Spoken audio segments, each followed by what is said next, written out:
Good morning. I have some stuff on the communion table today because I want to talk about a time when I lived in West Africa in a country called Sierra Leone. And, can we have the slide, Doug? I was a public health nursing teacher in Sierra Leone, and I taught students who were around 18 or 20 years old how to do many things to help keep young children and mothers and families healthy. And in that picture, I'm giving that baby a needle with vaccine in it. Have you ever had a needle for vaccine? Have you ever had a needle? Yes. No? Okay, doesn't matter. Okay, so, not today, thank you. No needle, just the syringe. And we used to vaccinate a lot of babies, particularly against tetanus, because that was a disease that was there. And tetanus is a very difficult and painful disease to have. Your muscles contract and go hard, and sometimes it's called lockjaw because their mouth, actually the jaw constricts and you can't open your mouth when you have lockjaw, so the babies can't eat and they're in a lot of pain and they die very sadly. So giving vaccine, oh good, come on up Leah, we need more help. Great. But vaccine is something that's, thank you. Vaccine is something, and immunizations are something that are not sustainable. That means they can't continue to go on if the people who give the vaccine and the needles and the things you need, if they go away. So it's not sustainable by the people who live there. So vaccinations are helpful, but for tetanus, a nurse who they called nurses sisters there, Sister Margaret. When I went in 1980, Sister Margaret had been there since the 1960s, and she'd found a sustainable way to keep babies and mothers from getting tetanus, and that was by boiling water.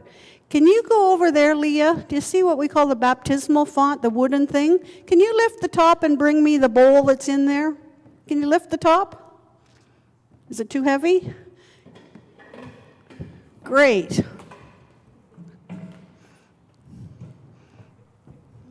Great, thank you. That's a basin from the baptismal font, but today we're going to have it as a basin here. And what would, if I put water in here, what do I need to do to get it to boil? How could I get that to boil? Does anybody know? Maybe I could take a match and I could make a fire, a bigger fire. Oh, that one didn't work, did it? I have to try again.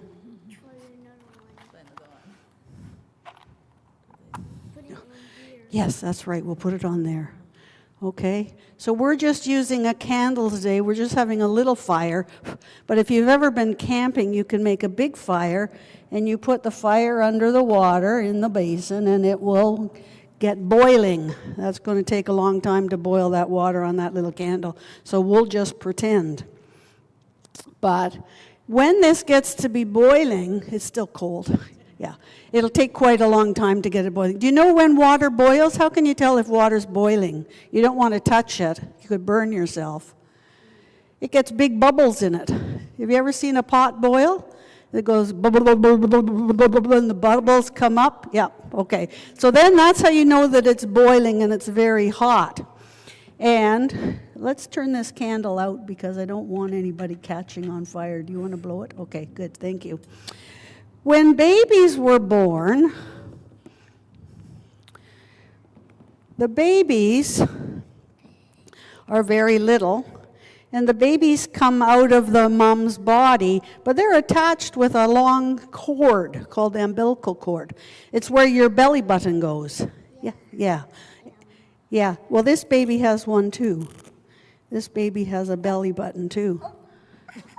Yeah, what's that? This is a boy baby, isn't it? Boy babies and girl babies all get belly buttons. Okay? But before that, they have a cord attached here. And for the baby, yeah, going to tell me something? This food can get in when the mommy eats food. That's right. The mommy eats food and she breathes in air, and that gets put into our blood, and it goes all the way through that tube into the baby's belly button. Sometimes the baby can't eat it. No, the baby can't eat it when it's inside the mummy because it's got lots of water in there for the baby to swim in there.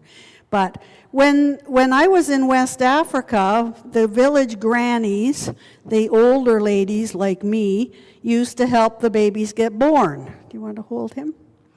And they would, he has a bum too, yep. They would take string. Look at these, do these look very clean? Is it clean? No, it looks pretty rusty. And often their knives or their tools looked kind of rusty, and they would tear off the string. It didn't cut very easily because rusty things don't cut very easily. Oops. And they would get a string. Oops. I'm not managing this so well. I'm going to cut it with this. I'm going to cut it with this because it's sharper. It's easy to cut. And they would tie the string around that cord and tie it off so that the blood didn't come out anymore. It's kind of like putting a tourniquet on, if you know what that is. So they would. It is a little long, but it's okay. All right. So they would tie it off. But if they would use clean things when they were looking after getting the baby born, it kept the tetanus germs from getting in, because tetanus likes to live on rusty stuff. That's not very good, is it?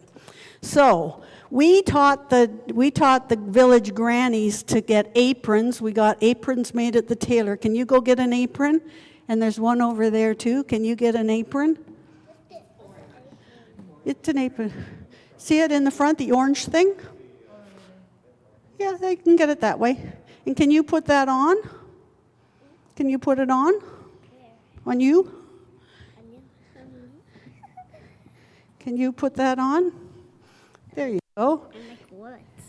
What do I look like? You look like a clean village granny who's going to help get the baby born safely so it doesn't get tetanus. So these have, before we did this, these were pretending, these got washed and boiled and then hung out to dry. So they're very clean. And we would get a cloth that also was boiled, and it's very clean. And in Canada, medical people call that a sterile field, but it's really just a boiled cloth, okay? And when the baby is born, if in that water we put soap and washed our hands well, and if we put our razor blade or our rusty scissors, wherever they went, there they are, in the boiling water, they would get sterilized, so they can't have any tetanus germs on them. I just saw one bubble. Oh yeah, it is. Okay, but it's not hot because, no, you don't do that. Don't test water like that because it's too hot. But we're pretending it's boiled, okay, and it's all clean. And so they can tie this boiled string around the baby's belly button, where the belly button's going to be, and they can cut off this string. They can cut off this string like that, and they can put a clean band around that, because it kind of turns black and people don't like looking at it. It kind of doesn't look too good. But we tie that around, and that keeps it clean, and there's no tetanus germs. So this little baby isn't going to get its jaw locked, and it's not going to get tetanus. And that's a sustainable way, a way that the people there already have all these things. They don't have to be flown in like a vaccine and kept in a refrigerator and all those things. This is sustainable, and we do it with our hands, our helping hands. And I first used my helping hands to teach the village grannies, and then the village grannies could help the babies get born, and they could do these things to get rid of the tetanus so the baby wouldn't get sick, and that's a good thing. So helping hands are good, but we also used to use our brain to figure out good ways to do these things that don't cost a lot of money or don't require fancy equipment. So would you like to put this baby's diaper back on? I think it goes better the other way. This way around. There we go. Okay, put that up there. And put this one on this side and this one on this side. Oh yeah, they're sparkly, aren't they? Okay, so here's this nice baby. Would you like to take this baby with you? Okay, you carry the baby, but you share him, okay? You can share.